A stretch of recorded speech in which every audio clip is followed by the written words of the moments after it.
Hello everyone, एक बार फिर से आप सभी का स्वागत है हमारे यूट्यूब चैनल सीसीएच में। और सीसीएच में आज जो है, अगर आप टीचिंग से की तैयारी कर रहे हैं, यानी कि भविष्य में एक अच्छा टीचर बनना चाहते हैं, तो आपको पता होगा कि टीचर बनने के लिए जो फर्स्ट स्टेप होता है वो हमारा सीटेट का एग्ज़ाम होता है। आप लोगों ने सुना होगा कि कोई भी जब बीएड कर लेते हो या आप अपना टीचिंग कोर्स कंप्लीट करते हैं तो सबसे पहले आपसे कहा जाता है कि परमानेंट जॉब से पहले आपको एक क्या है, एक सेंटर जो हमारा सीटेट का एग्ज़ाम लेता है उसकी तैयारी करनी होती है। अब ये सीटेट है क्या, आपको पता होगा। अभी दिसंबर 2024 का रिजल्ट आया है, उसमें काफ़ी बच्चे पास आउट हो गए हैं वो अपना परमानेंट जॉब के लिए। जैसे कि 2025 में काफ़ी वैकेंसीज आई हैं, केवीएस की हैं, डीएसएसबी की हैं, और भी बहुत सारी अपॉर्चुनिटीज़ उनके लिए हैं। लेकिन जो कैंडिडेट्स कुछ मार्क्स से रह गए हैं उनको उनकी भी मदद की जानी चाहिए, यानी कि उनको ऐसी उनके एग्ज़ाम में कहाँ क्या कमी रह गई उन पे अगर वर्क किया जाए तो सीटेट उनका भी हो जाएगा। तो उनके लिए आज हम इस वीडियो में पूरा डिस्कस करेंगे कि अगर आपने जो है पहले सीटेट दिया है और किसी कारण से आपका सीटेट रह गया तो उसके लिए आपको और क्या क्या चीज़ें उसमें मेंशन करनी चाहिए, यानी कि आपके कहाँ कहाँ वीक पॉइंट रह गए उस पर वर्क करने की नीड है। वो तो डिस्कस करूँगी ही करूँगी, साथ में सीटेट को लेकर जो न्यू कैंडिडेट्स होते हैं उनके माइंड में बहुत सारे डाउट्स होते हैं।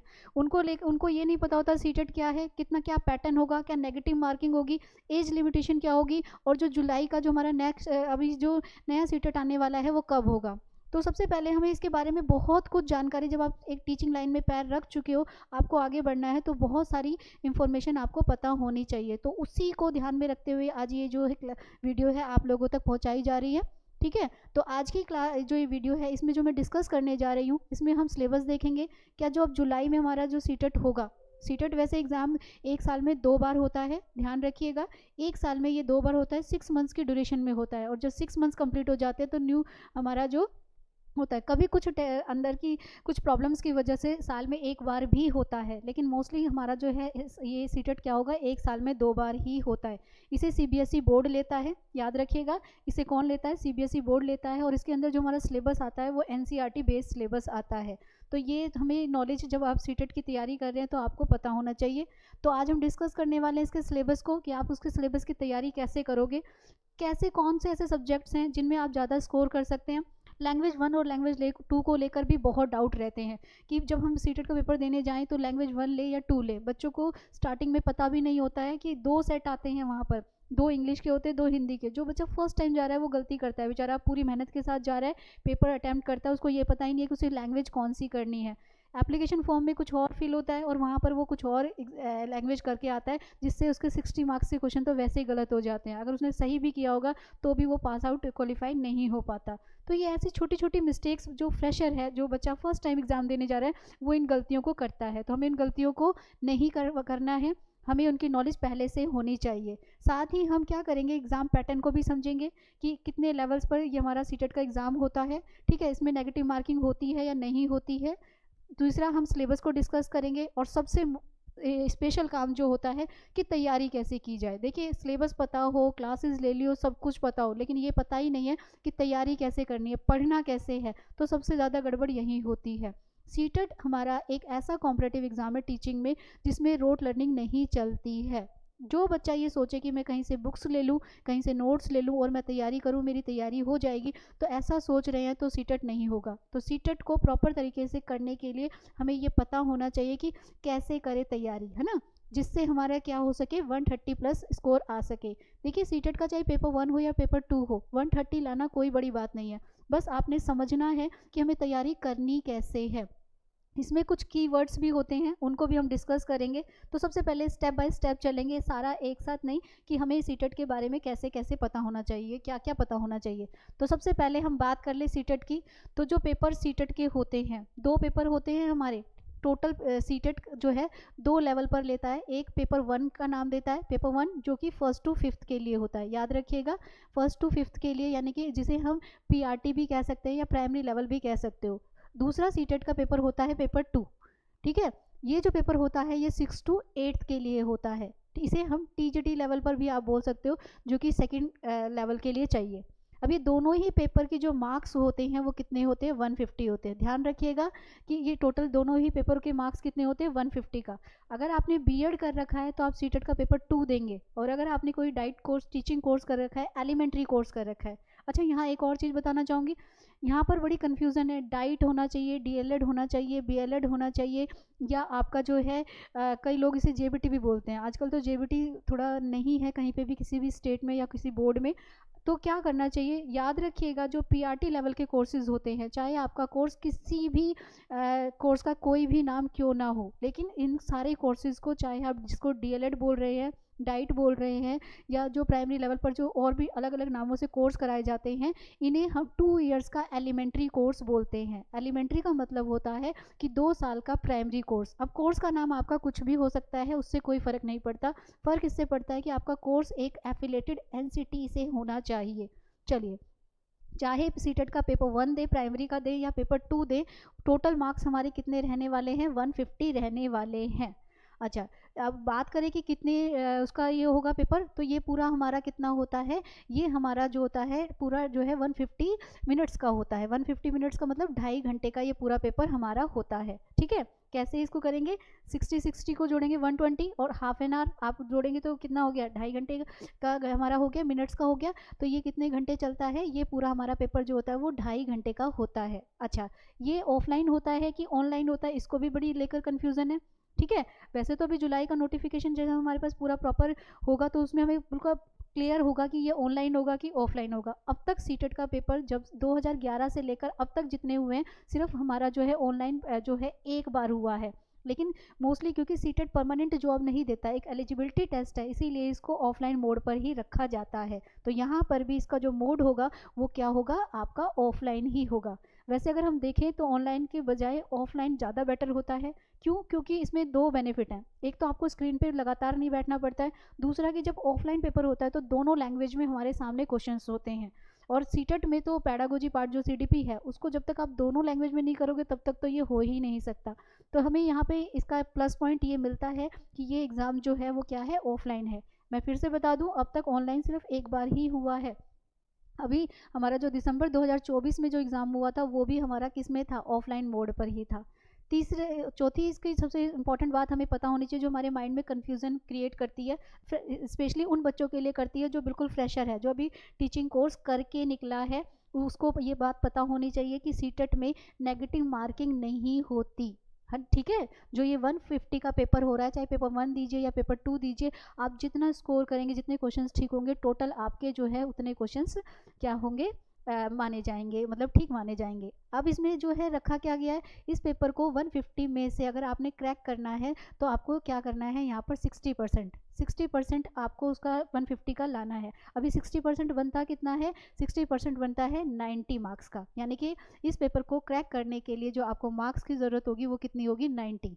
हाँ, ये बात अलग है कि जो सीबीएसई बोर्ड है जो है एससी एसटी और ओबीसी को कुछ कंसेक्शन देता है, ठीक है, पर हम उसके बारे में सोचें क्यों, हम अपना टारगेट ये रखते हैं कि हमें उसकी ज़रूरत ही ना पड़े, हम अपना पूरा 60% से भी अबव क्या लेकर आएँ, रिजल्ट लेकर आएँ। मैं तो कहती हूँ अपना टारगेट आप 130 का रखो, कि आपको 90 से भी, 90 भी क्यों सोचें, क्योंकि हम जब 100 का सोचते हैं तो 90 आते हैं, 90 का सोचते हैं तो 80 आते हैं, तो हम 130 का सोचेंगे जब जाकर हमारा 110 का स्कोर होगा।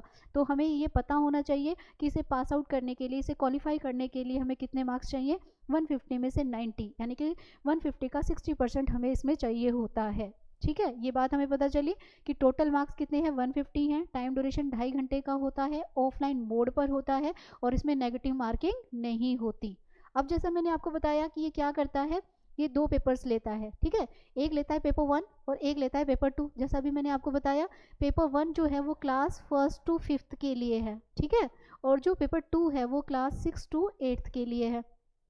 पहले ले लेते हैं पीआरटी की बात करते हैं। आपने देखा होगा प्राइमरी लेवल पर जो टीचर्स होती है वो मदर टीचर्स होती है ना, क्या होती है, मदर टीचर्स होती हैं। वो स्कूल में बच्चे को पर्टिकुलर एक ही टीचर बच्चे को प्राइमरी लेवल पर सारे सब्जेक्ट पढ़ा रही होती है, वही मैथ्स पढ़ा रही है, वही हिंदी पढ़ा रही है, ईवीएस भी वही पढ़ा रही है। सेम हमारा सीटेट का पेपर जब होता है तो ये उन्हीं बातों को ध्यान में रखते हुए आपको कितने सब्जेक्ट्स देता है, 5 सब्जेक्ट्स देता है। कौन कौन से सब्जेक्ट्स दिए हैं, इन्होंने आपको सीडीपी दिया है, ठीक है, 30 मार्क्स का। सीडीपी का की फुल फॉर्म होती है चाइल्ड डेवलपमेंट एंड पैडागोजी। अब मैं आपको यहाँ पे पैडागोजी का मतलब भी बताऊंगी कि पैडागोजी होता क्या है। दूसरी बात, हम बात करें ईवीएस इन्होंने दिया, मैथ्स दिया और 2 लैंग्वेज दिया। अब लैंग्वेज को लेकर बहुत कन्फ्यूज़न रहती है, ये लैंग्वेज 1 और लैंग्वेज 2 है क्या। जो बच्चा फर्स्ट टाइम देने जा रहा है वो तो बेचारा इस भूल भुलैया में फंस ही जाता है, उसको समझ ही नहीं आता कि ये पेपर में हो क्या रहा है। जब वो सीडीपी का 30 मार्क्स का पेपर करता है ठीक है, मैथ्स का करता है ठीक है, ईवीएस का करता है ठीक है, 90 तक तो ठीक है। जैसे ही 91 क्वेश्चन स्टार्ट होता है वहाँ से कन्फ्यूज़न क्रिएट होनी शुरू हो जाती है, क्योंकि उसी क्वेश्चन पेपर में क्या होते हैं, 2 सेट इंग्लिश के और 2 सेट जो होते हैं वो इंग्लिश के होते हैं, यानी कि लैंग्वेज को लेकर उसमें टोटल 4 जो है क्वेश्चन पेपर्स ऐड किए जाते हैं। तो लैंग्वेज 1 की बात करें, देखिए एक पेपर इंग्लिश और एक पेपर हिंदी, फिर दूसरे सेट में भी दूसरी उसमें भी क्या होगा, एक पेपर इंग्लिश और पेपर हिंदी का होगा। यानी कि लैंग्वेज में हमें फर्स्ट लैंग्वेज वो लेनी है जिसमें हम कंफर्टेबल हैं, ठीक है। पहली लैंग्वेज आप वो ले लीजिए जिसमें आप ज़्यादा से ज़्यादा स्कोर कर सकते हैं। सेकंड लैंग्वेज कंपलसरी दोनों ही हैं, बस आपकी मर्जी है कि आप, जैसे मान लीजिए कोई हिंदी मीडियम का बच्चा है और वो चाहता है कि मैं इंग्लिश से पहले हिंदी का पेपर सॉल्व करूं, तो उसको पहले फर्स्ट लैंग्वेज हिंदी ले लेगा। अगर वो बच्चा चाहता है कि भाई मैं जो है हिंदी मेरी थोड़ी सी वीक है या मैं हिंदी का पेपर पहले अटैम्प्ट नहीं करना चाहता हूँ, तो वो फर्स्ट लैंग्वेज इंग्लिश ले लेगा। लेकिन करनी सबको 2 लैंग्वेज ही पड़ेंगी। 90 से लेकर 120 क्वेश्चंस फर्स्ट लैंग्वेज में आपको वो मिलेंगे जो आप एप्लीकेशन फॉर्म में ऐड करोगे। ये सारी डिटेल्स आपकी जब आप एप्लीकेशन फॉर्म फिल करते हो तभी उसमें फिल हो जाती हैं। तो फर्स्ट लैंग्वेज हमारी क्या हो जाएगी, जिस लैंग्वेज में हम पूरी तरह से कंफर्टेबल हैं, ठीक है। तो दूसरी लैंग्वेज समझ में आई, ये चीज़ हमें पता होनी चाहिए। एग्ज़ाम करते समय क्वेश्चन पेपर्स में भी ऊपर ऑलरेडी सीबीएसई बोर्ड ऐड कर कर भेजता है कि आप ये पेपर तभी अटैम्प्ट करें जब आपने लैंग्वेज 1 लिया हो, ये पेपर आप तभी अटैम्प्ट करें जब आपने लैंग्वेज 2 लिया हो। तो इस बात का ध्यान रखिएगा, सोच समझ कर जब आप एप्लीकेशन फॉर्म फिल करें तो लैंग्वेज का ध्यान रखिएगा। इसकी वजह से भी कई बार बच्चे सीटेट क्वालिफाई नहीं कर पाते हैं जो फर्स्ट टाइम जा रहे हैं, क्योंकि उन्हें नॉलेज नहीं होती है कि करना क्या है, लैंग्वेज कौन सी लेनी है। तो मैंने आपको बता दिया है, फर्स्ट लैंग्वेज जिस लैंग्वेज में आप कंफर्टेबल हैं, जिसको आप पहले अटैम्प्ट करना चाहते हैं, उसको फर्स्ट लैंग्वेज में रखिए, और जिसमें आप सोचते हैं कि मेरे को थोड़ा सा कम है तो उसको सेकंड लैंग्वेज में रख लेने में ही भलाई है। तो ये हमने बता दिया कि ये तो हुई प्राइमरी लेवल की नो नेगेटिव मार्किंग, ठीक है।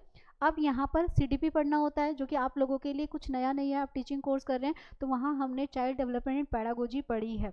अगर मैं सीसीएच की टीम की तरफ से बात करूँ तो आपको सीडीपी मैंने पढ़ाना है, ठीक है। ऐसे ईवीएस पढ़ेंगे। यहाँ पर ये जो 30 मार्क्स हैं, इनमें 15 मार्क्स हमारे थ्योरी के होते हैं या कंसेप्ट्स के होते हैं, और प्लस इनमें 15 मार्क्स का क्या होता है, पैडागोजी पार्ट होता है। अब ये पैडागोजी क्या होता है भाई, ये पैडा पार्ट जुड़ता क्या है, तो ये पैडागोजी कोई आपका सिलेबस या कुछ ऐसा नहीं है, एक तरह की अंडरस्टैंडिंग है कि जब आप टीचर बनने जा रहे हैं तो आपको ये पता होना चाहिए कि अगर मैं ईवीएस की टीचर हूँ तो मेरे पढ़ाने का तरीका क्या होगा, एक अंडरस्टैंडिंग। देखिए ईवीएस एक अलग सब्जेक्ट है, मैथ्स एक अलग सब्जेक्ट है, हिंदी एक अलग सब्जेक्ट है। तो अलग अलग सब्जेक्ट को पढ़ाने के लिए अलग अलग तरह की अंडरस्टैंडिंग चाहिए होती है। ये अंडरस्टैंडिंग हमें पैडागोजी देती है, ये हमारी स्किल्स को चेक करती है। देखिए सीटेट की फुल फॉर्म अगर हम बात करें तो जो सीटेट का हमारा पेपर है वो सिर्फ आपका आईक्यू चेक नहीं करता है, वो आपका आईक्यू तो चेक करता ही करता है, साथ में आपकी पर्सनैलिटी को भी चेक करता है। अगर मैं इसे अपने इन वर्ड्स में बताऊं तो आईक्यू को चेक करने के लिए यहाँ पर वो 15 नंबर का थ्योरिकल पार्ट लेता है, और पी से पैडागोजी, पी से पर्सनैलिटी, आप ऐसे समझ सकते हो, पी से पैडागोजी, पी से पर्सनैलिटी, और 15 नंबर पर्सनैलिटी यानी कि व्यक्तित्व को चेक करने के लिए। अगर आपसे कोई पूछ ले कि सीटेट है क्या, तो आप बेझिझक बता सकते हो कि सीटेट हमारा mentality and plus personality test है। यानी कि 150 का ये जो पेपर सीबीएसई बोर्ड आपको तैयार करता है वो चेक करता है कि आप सच में, आपके अंदर टीचर बनने वाली बुद्धि यानी कि आईक्यू प्लस आपकी पर्सनैलिटी है या नहीं। आप देखेंगे कि कोई भी और कॉम्पिटेटिव एग्जाम होते हैं वहाँ पैडागोजी वर्ड नहीं जुड़ता, सिर्फ सीटेट में और टीचिंग पार्ट में ही जोड़ा जाता है, क्योंकि पैडागोजी एक स्किल्स हैं। एज अ टीचर आपके अंदर वो स्किल्स हैं या नहीं।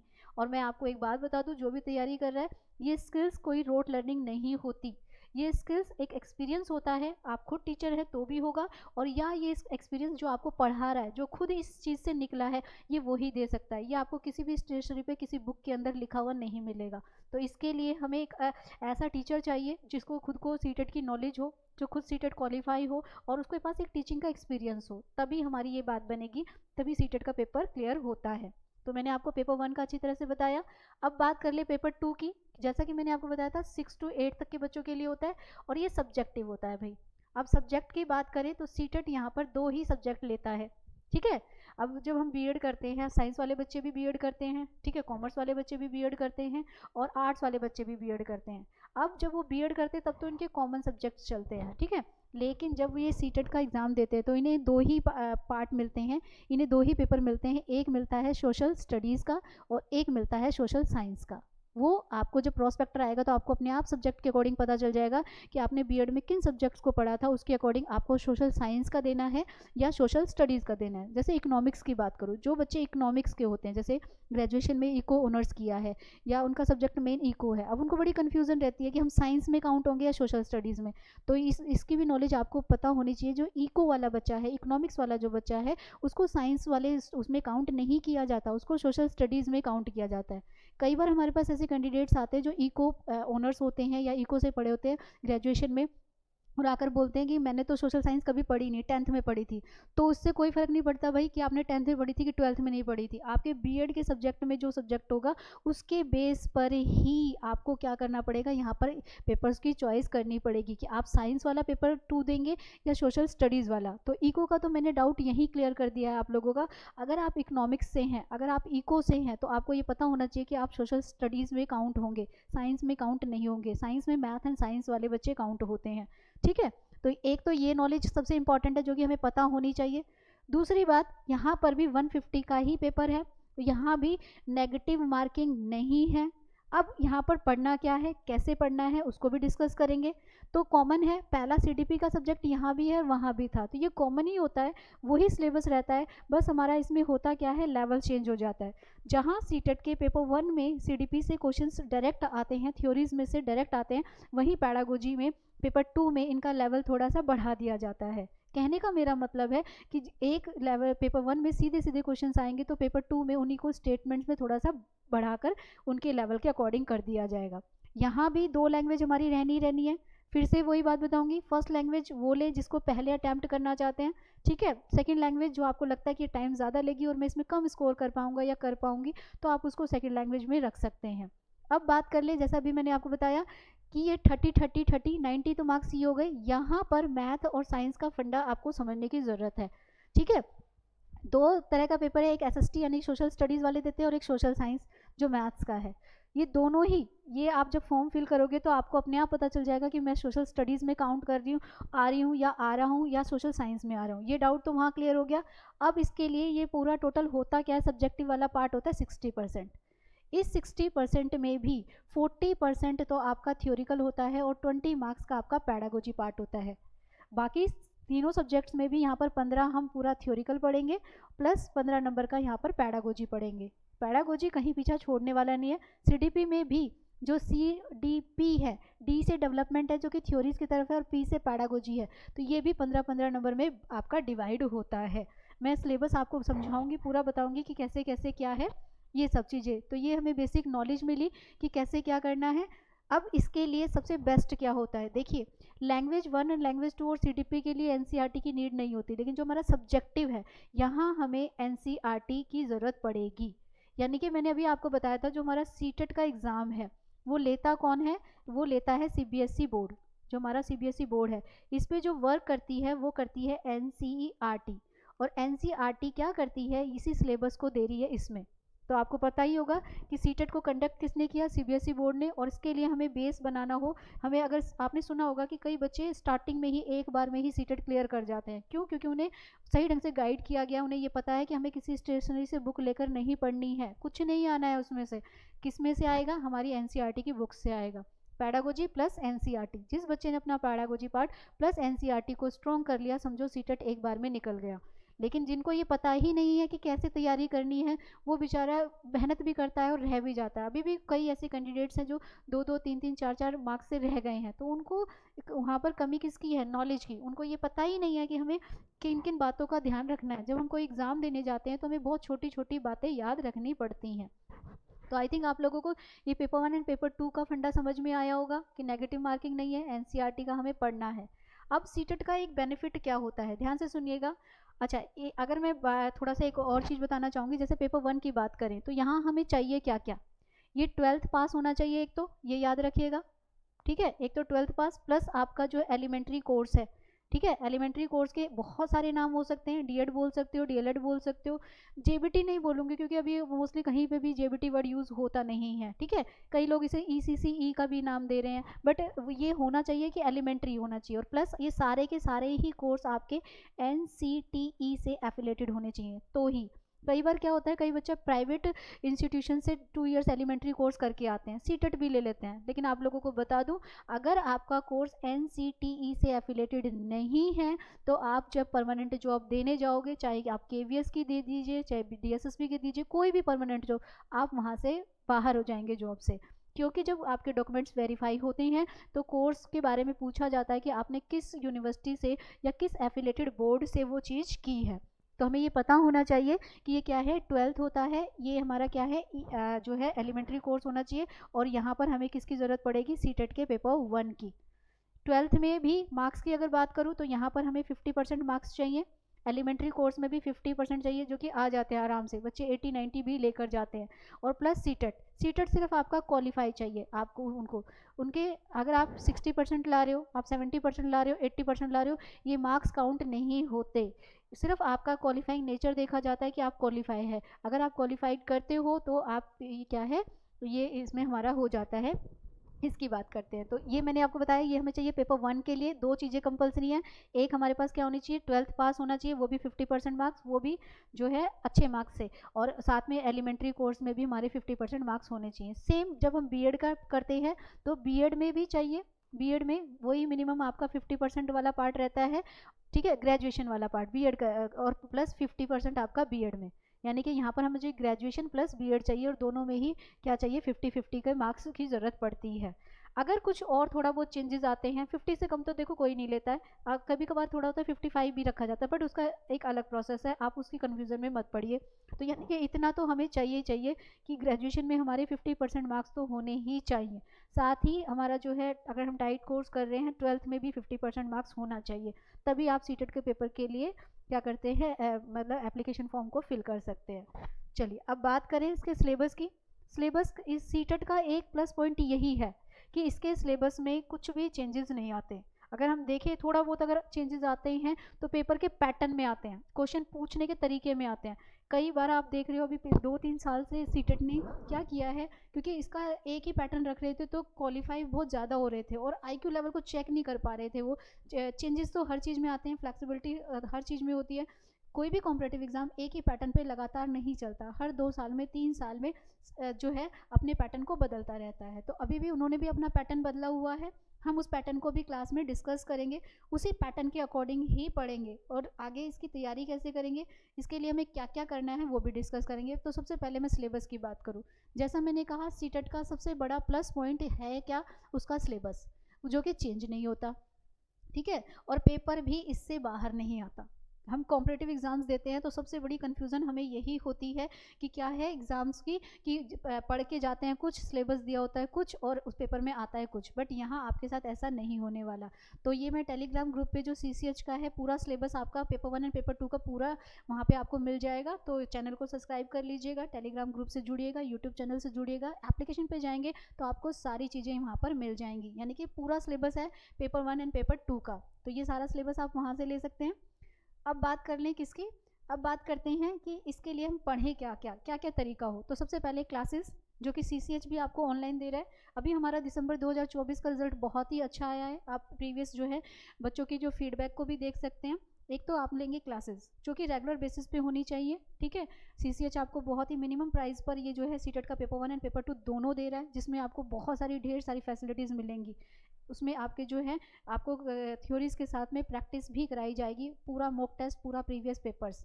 अब एज अ टीचर जो पर्सनली बच्चों के डाउट रहता है कि हम इसे पढ़ें कैसे, तो बहुत ज़्यादा नहीं पढ़ना है भाई, और बहुत कम भी नहीं पढ़ना है, जो पढ़ना है सही पढ़ना है। प्लस हम इसमें अपना NCERT को तो रखेंगे ही रखेंगे, यानी कि NCERT तो बेस रहेगी रहेगी, चाहे EVS पढ़िए चाहे कुछ भी पढ़िए, ठीक है। साथ में यहाँ पर सबसे ज़रूरी होती है एप्लीकेशन। अब ये एप्लीकेशन क्या है, एप्लीकेशन का मतलब होता है कि जो आपने पढ़ा है वो क्या होना चाहिए, वो आपको यूज़ करना आना चाहिए। खाली पढ़ना काफ़ी नहीं है, जो पढ़ा है उसको यूज़ करना आना चाहिए। तो उसकी चिंता आप मत करिए, वो उसको हम सिखाएंगे आप लोगों को कि जो चीज़ आपने पढ़ी है वो क्या है। मैं हमेशा से अपनी क्लास में बोलती आ रही हूँ कि सीटेट का जो एग्ज़ाम है, जो हमारा सब्जेक्ट है यहाँ पर सीडीपी है, या यहाँ पर पैडागोजी जो वर्ड है ये हमें ये बताता है कि ये मैथ्स नहीं है भाई, ये आप लोगों की एक अंडरस्टैंडिंग है। यहाँ 2 और 2 4 नहीं है। पैडागोजी कहती है 2 और 2 3 भी हो सकते हैं और 5 भी हो सकते हैं। अब आप बोलोगे मैम ये क्या कह रही है कि 2 और 2 3 भी हो सकते हैं और 5 भी, तो इसका मतलब ये है कि यहाँ पर एक ही कंसेप्ट को लेकर, एक ही बात को लेकर डिफरेंट डिफरेंट लोगों की डिफरेंट डिफरेंट राय है। क्यों? क्योंकि आपकी क्लास में है इंडिविजुअली डिफरेंसेस, एक जैसा बच्चा नहीं है, अलग अलग तरह के बच्चे हैं। जब अलग अलग तरह के बच्चे हैं तो आपको अपना तरीका अलग अलग रखना पड़ेगा, तो उसके लिए आपको पढ़नी पड़ेगी सीडीपी। तो सीडीपी तो आपका बेस है, चाहे आप पेपर 1 दे या paper 2 they, CDP strong it means आपका सीटेट स्ट्रॉन्ग। तो यहाँ पर हमने देखा एनसीईआरटी को साथ रखेंगे रखेंगे, एप्लीकेशन हम सीखेंगे सीखेंगे, और प्लस हम रखेंगे प्रीवियस पेपर्स। प्रीवियस पेपर्स में 2011 में पहली बार सीटेट आया था। कई बच्चों को ये बड़ी कंफ्यूज होती है कि 2011 से करना शुरू कर दे। देखिए करने में तो एक्स्ट्रा नॉलेज लेने में कुछ नहीं जा रहा, लेकिन अगर हम पिछले 5 साल के भी 5 ईयर्स के क्वेश्चन प्रीवियस पेपर्स भी कर लेते हैं तो भी हमारी तैयारी बहुत अच्छी हो जाती है।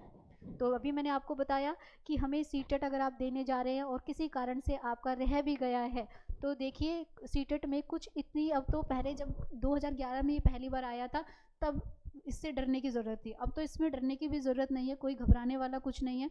अगर आप चीज़ों को सही ढंग से समझते हैं, कुछ टर्म्स होती हैं, कुछ की टर्म्स होती हैं, कुछ ट्रिक्स होती हैं, जब आप रेगुलर क्लासेस लेते हो तो वो आप सीख ही जाते हो, और टीचर्स ही वो उसे सिखा सकती है, बुक्स उसे आप नहीं सिखा सकती बुक्स। तो मैं आपको यही सजेस्ट करूँगी कि तैयारी करें, सही ढंग से करें, और तैयारी में आपका पूरी जो हेल्प कर रही है वो सीसीएच की टीम कर रही है। मैं ऑलरेडी बोल चुकी हूँ कि सीटेट का बैच ऑनलाइन स्टार्ट हो चुका है। सीटेट का जो बैच है आपको सीटेट 1 और सीटेट 2 दोनों ही मिलेंगे, और बहुत ही मिनिमम प्राइस पे मिलेंगे। तो इसके लिए सीटेट से रिलेटेड आपको और भी जो इन्फॉर्मेशन चाहिए या आप इनरोल होना चाहते हैं, तो उसके लिए आपको करना क्या पड़ेगा, आपको जो है सीसीएच के जो हमारे जो प्लेटफॉर्म है, जो यूट्यूब पर भी है, फेसबुक पर भी है, टेलीग्राम ग्रुप पर भी और इंस्टा पर भी है, इनसे जुड़ना पड़ेगा। तो वीडियो जैसी भी लगी हो उसके लिए कमेंट बॉक्स में ज़रूर बताइएगा, और फिर मिलते हैं नए बैच के साथ। Thank you so much.